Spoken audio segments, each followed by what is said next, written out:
তো হ্যালো বন্ধুরা, আমি সুমন। আর আজকে আমি তোমাদের সাথে নতুন একটা জিনিস নিয়ে তোমাদের সাথে আলোচনা করব। সেটা কি? সেটা হলো আমাদের সাবকনসিয়াস মাইন্ড। আমরা যারা উচ্চাকাঙ্ক্ষী মানুষ বা আমরা যারা স্টুডেন্ট আছি কিংবা যারা বিজনেস লাইনে আমরা এগোচ্ছি, আমরা প্রচুর ভুল করে থাকি, যে কারণে আমরা অ্যাম্বিশনে পৌঁছতে পারি না কিংবা আমাদের যে গোল থাকে সেটা আমরা অ্যাচিভ করতে পারি না।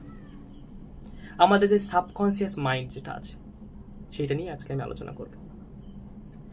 ডক্টর জোসেফ মার্ফি, তার একটা বই আছে, the power of our subconscious mind. তোমরা এটা পড়তে পারো। আমি পরে আসছি, কেন পড়তে বলছি সেটা আমি পরে বলছি। আমরা কি করি, আমাদের গোল অ্যাচিভ করার জন্য আমরা বিভিন্ন ট্র্যাপে আমরা যাই, বিভিন্ন উপায় আমরা অবলম্বন করি, কিন্তু আমরা না অনেক জায়গায় ভুল করি, যে কারণে আমাদের সেই গোলটা অ্যাচিভ হয় না কিংবা আমরা আমাদের পথ থেকে বিভ্রান্ত হই। আমরা যদি কখনোই শিখে যাই যে আমাদের সাবকনসিয়াস মাইন্ডকে কি করে পরিচালনা করতে হয়, তবে কিন্তু এটা সম্ভব যে আমরা আমাদের সমস্ত উদ্দেশ্যকে পূরণ করতে পারবো, আর 100% সম্ভব।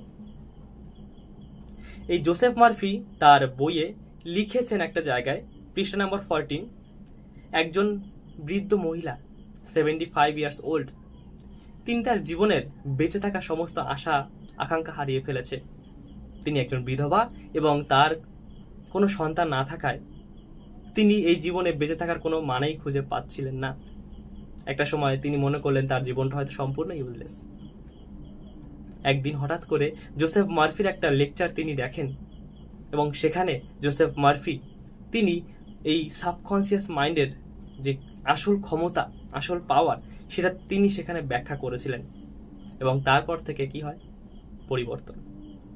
সেই জুথ নামে সেই মহিলা, বৃদ্ধ মহিলা, তিনি বাড়িতে আসেন এবং এসে প্রত্যেক দিন তার সমস্ত পজিটিভ থিঙ্ক, তার সমস্ত পজিটিভ আশা তিনি প্রত্যেক দিন কি করতেন?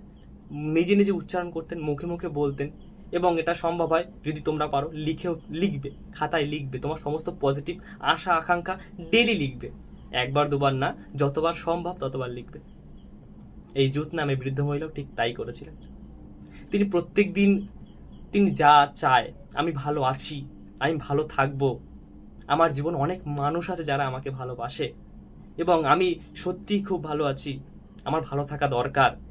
তিনি প্রত্যেক দিন সমস্ত পজিটিভ জিনিসগুলো তিনি লিখতেন এবং ভাবতেন সবসময়। কিছুই না, একটা সপ্তাহ, 2 সপ্তাহ মনে হয়েছিল যে এটা সম্পূর্ণ ইউজলেস, কিন্তু তিনি তারপরও করে গিয়েছিলেন। ঠিক 2 সপ্তাহ মাথায়, মানে 14 দিনের মাথায় কি হয়? তার জীবনে একটা আমূল পরিবর্তন আসে। যত নেগেটিভিটি ছিল, তার জীবনকে সে মনে করছিল ইউজলেস, সেটা আস্তে আস্তে তিনি দূর করতে পারে, এবং তার জীবনে সত্যি সত্যি একটা আমূল পরিবর্তন আসে। কি? যেহেতু এটা ব্রিটেন, তো তাই এই ধরনের ঘটনা আমাদের ইন্ডিয়ান কালচারে আলোচনা করাটা হয়তো বোকামি হবে, তাও আমি তোদের সাথে আলোচনা করছি।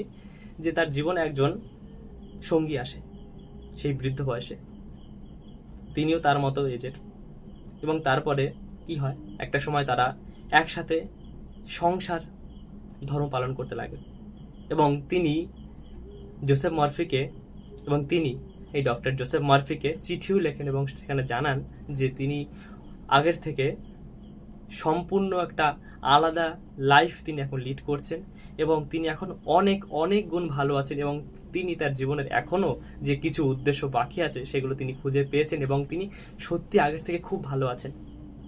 তার জীবনটা সম্পূর্ণ চেঞ্জ হয়ে গেছে ওই একটা লেকচার থেকে।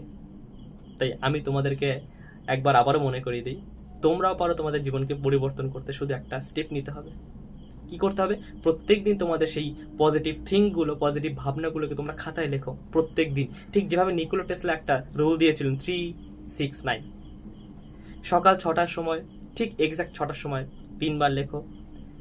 দুপুর 12টা থেকে 3টের মধ্যে সেই জিনিসটাকে 6 বার লেখো, এবং রাতে ঘুমোতে যাওয়ার আগে সেই জিনিসটাকে 9 বার লেখো। 1 দিন 2 দিন করতে করতে তোমরা 1 সপ্তাহ, 2 সপ্তাহ, 3 সপ্তাহ, 21 দিন কন্টিনিউ করো। তোমরাও তোমার জীবনের আমূল পরিবর্তন লক্ষ্য করতে পারবে। আর আশা করি ভিডিওটা তোমাদের ভালো লেগেছে, তাই অবশ্যই কমেন্ট বক্সে জানিও তোমাদের কেমন লাগলো, আর অবশ্যই লাইক এবং শেয়ার করে দিও। চলো।